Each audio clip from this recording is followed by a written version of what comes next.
Hello, we are in week 8, so I want to give a strong reminder and update that this is the week where you have the last day for withdrawal. After that date, it will be an F. So the last date for withdrawal is Friday at noon Mountain Time. Okay? This might have changed from previous terms. So again, for week 8, we're in week 8. The last day to withdraw is Friday, not Sunday, Friday at 12 noon Mountain Time.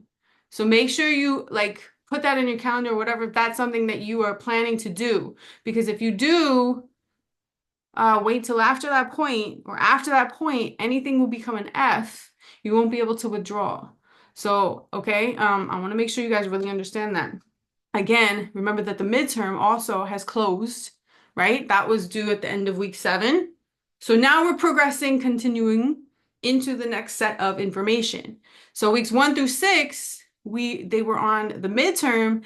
They won't necessarily be on the final. However, that does not mean that you won't see some stuff. Like you might see the empirical rule, you'll see z-scores, you'll see mean and standard deviation. So some of these things you will see, but you're not tested on the material from weeks 1 through 6. I hope that makes sense. So let me know if you have questions, okay? Good luck. Remember again, this Friday, the Friday in week 8, by 12 noon Mountain Time is the last time to withdraw. So I would, if it's something on your mind, I would probably try to do it no later than Thursday, just in case of any like errors or technical glitches or whatever, you know. Okay, good luck, guys.